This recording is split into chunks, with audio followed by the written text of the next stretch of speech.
Channel dream cooking by মুর্শিদা। আজ আমি আপনাদের সামনে নতুন একটি রেসিপি নিয়ে হাজির হয়েছি। রেসিপিটি হলো চিকেন পাস্তা। তো চলুন চিকেন পাস্তাটি কিভাবে রান্না করতে হয় আপনাদেরকে আমি একে একে দেখিয়ে দিই। প্রিয় ভিউয়ার্স, এই রেসিপিটি করতে হলে আমি প্রথমে একটি কড়াই চুলায় নিয়ে নিয়েছি। চুলায় আমি 5 কাপ পানি নিয়ে নিয়েছি। পানিটা গরম হওয়া পর্যন্ত আমি অপেক্ষা করব। এখন গরম হওয়ার জন্য আমি পানিটা ঢেকে দিচ্ছি।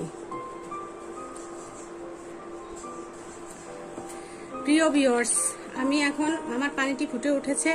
এখন আমি পাস্তাগুলো সিদ্ধ করে নিব। আমি 3 কালারের পাস্তা নিয়েছি, 3 ডিজাইনের। এখন সেগুলো আমি পানির মধ্যে একে একে দিয়ে দিই। আর দিয়ে দিচ্ছি স্টিক পাস্তা। মোট আমি 4 প্রকারের পাস্তা দিলাম। কয়েক প্রকারের পাস্তা একসাথে দিয়ে রান্না করলে অনেক স্বাদ হয়। প্রিয় ভিউয়ার্স, এখন আমি দিয়ে দিচ্ছি 1 টেবিল চামচ সয়াবিন তেল। এতে করে পাস্তাগুলো একটার সাথে একটা লাগবে না।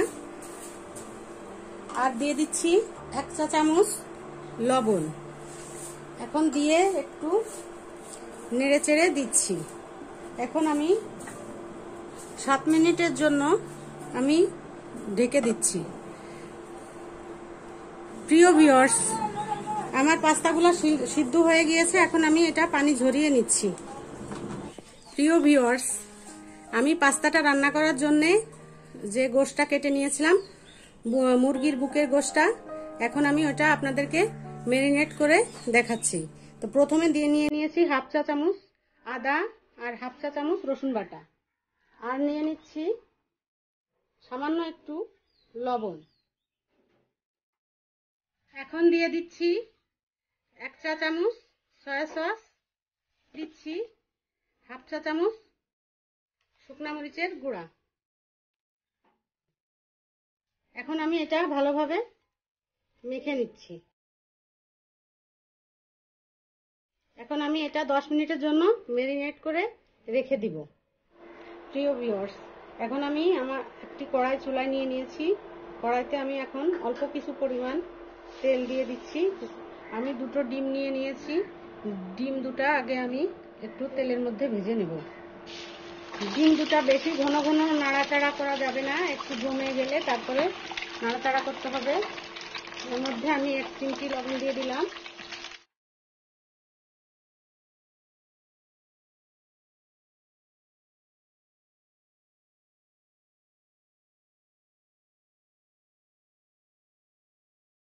প্রিয় ভিউয়ার্স, আমার ডিমগুলো ভাজা হয়ে গিয়েছে। এখন আমি তুলে নিচ্ছি। প্রিয় ভিউয়ার্স, আমি আর একটু তেল নিয়ে নিচ্ছি, অল্প কিছু পরিমাণ। এখন আমি গোশটা ভেজে নিব।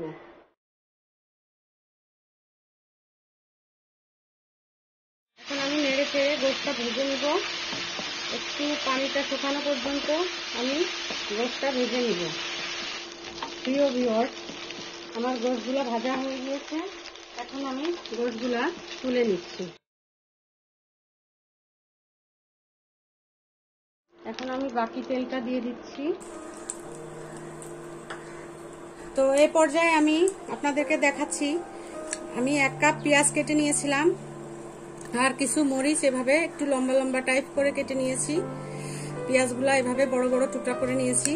পাস্তা রান্না করতে পেঁয়াজগুলো একটু বড় বড় টুকরা করতে হয়, তাই আমি এভাবে কেটে নিয়েছি।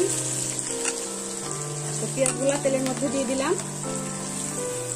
এখন আমি পেঁয়াজগুলা একটু নেড়ে চেড়ে নরম করে নিব। এজন্য আমি সামান্য একটু লবণ দিয়ে দিলাম। তো এ পর্যায়ে এসে আমি এখন গোশের টুকরাগুলা দিয়ে দিব।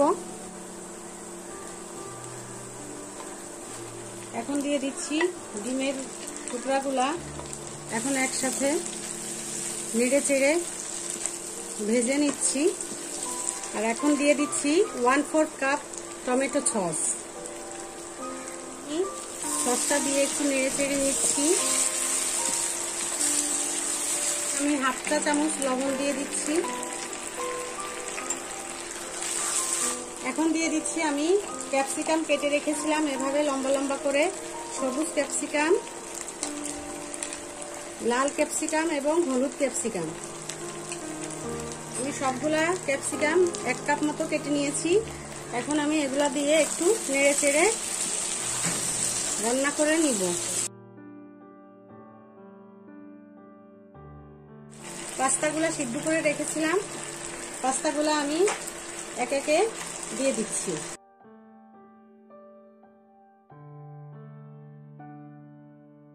এখন পাস্তাগুলা দিয়ে একটু ভালোভাবে নেড়ে চেড়ে নিতে হবে, নেড়ে চেড়ে রান্না করতে হবে।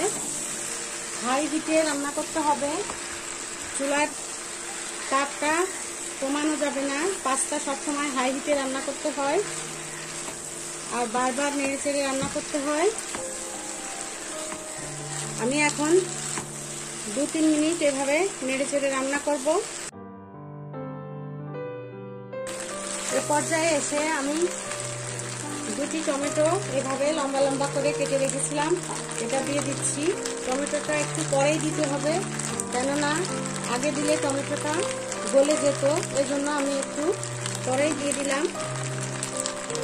এখন আমি টমেটোটা দিয়ে একটু নেড়ে চেড়ে নিচ্ছি।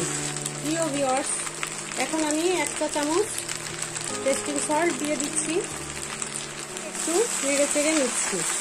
এ পর্যায়ে এসে আমি আরো 1/4 কাপ সস দিয়ে দিলাম। শেষে এটা দিতে হবে, না দিলে স্বাদ লাগবে না, এই জন্য লাস্টে আপনারা সসটা দিয়ে নেবেন। আমার রান্নাটা প্রায় শেষ।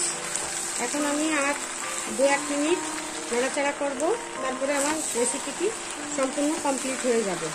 তারপর আপনাদেরকে আমি পরিবেশন করে দেখাবো। তো প্রিয় ভিউয়ার্স, এখন আমার রেসিপিটি সম্পূর্ণ রেডি। এখন আপনাদেরকে আমি পরিবেশন করে দেখাচ্ছি। প্রিয় ভিউয়ার্স, আমার রেসিপিটি সম্পূর্ণ রেডি। দেখুন কতটা সুন্দর হয়েছে, কতটা কালারফুল হয়েছে। দেখুন খেতেও অনেক সুস্বাদু হয়েছে আর ফ্লেভারটাও অনেক সুন্দর আসছে। আপনারা না খেলে বুঝবেন না, আপনারা আমার পাশেই থাকবেন। অবশ্যই অবশ্যই আমার চ্যানেলটি সাবস্ক্রাইব করবেন আর লাইক, কমেন্ট এবং শেয়ার করবেন। আর পাশে থাকা বেল আইকনটি প্রেস করে দিবেন, যেন এর পরবর্তী নতুন নতুন এরকম রেসিপিগুলো আপনারা সহজেই পেয়ে যান। তো সবাই খুব ভালো থাকবেন, সুস্থ থাকবেন। আসসালামু আলাইকুম ওয়া রাহমাতুল্লাহ।